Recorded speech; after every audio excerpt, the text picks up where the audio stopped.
Hi folks, in learning how to position elements on your web pages, one of the tools that's very helpful is using the position property. And this takes a number of different values. It can be static, which is the default. So if you were ever to use position static, it would be just like leaving it out entirely from your CSS. But two other values that you can, important values that you can give to it are absolute or relative. In this video I'm going to show you how to position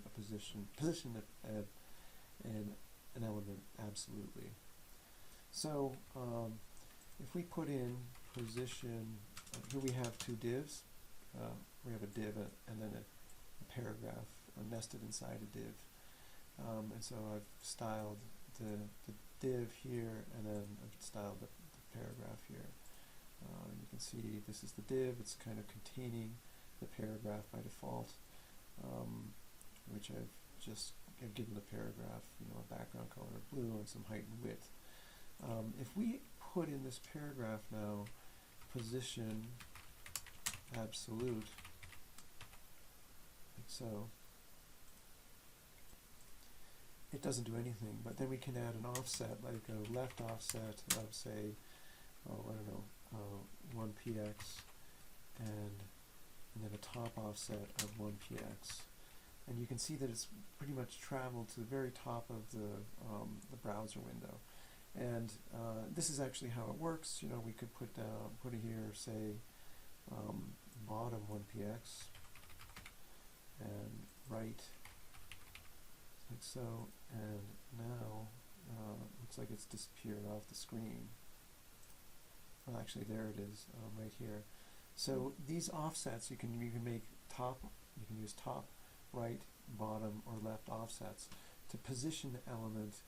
And it looks like by default what it's doing is it's positioning it relative to the browser window, which in fact it's doing. So with right, it's 1px offset to the right and 1px from the bottom. We could put top here, and the paragraph will migrate up here,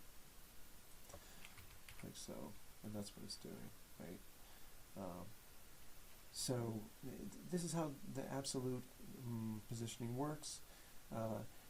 But there is one sort of caveat to this, which is that what it's doing is positioning, yes, by default it positions itself relative to the browser window, so you can move it all around the browser.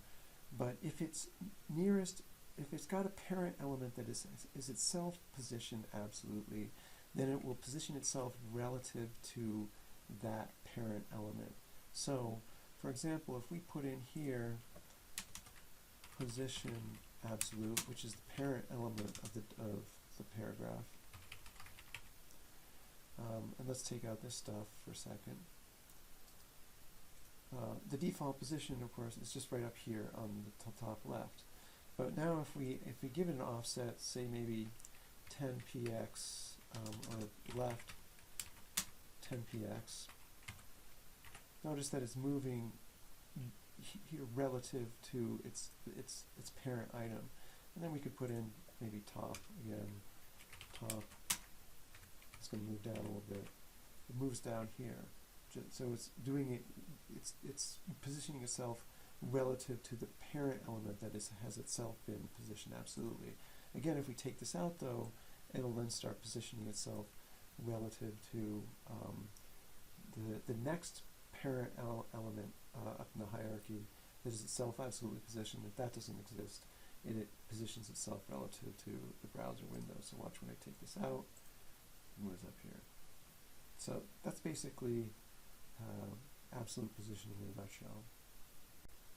One important addendum, a very important addendum to know about positioning things absolutely, is that when you do position an item absolutely, it's effectively sort of taken out of the flow of the website.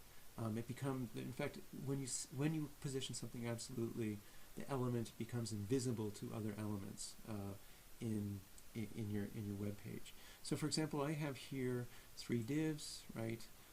One's blue, one's red, one's green.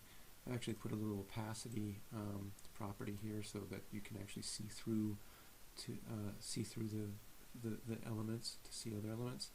And if I've given the background colors here. This middle one, if I now position it absolutely, even without an offset, I'm just going to put in a position absolute.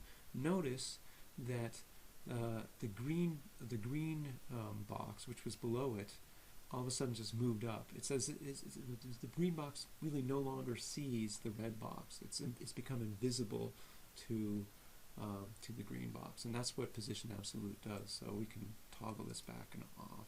See, you take the position out, the green box sees the red element. If I put it back in, the green box no longer sees the red element. Even if I give it an offset here, maybe left of, I don't know, 200 pixels. See, the green box still doesn't see the red box.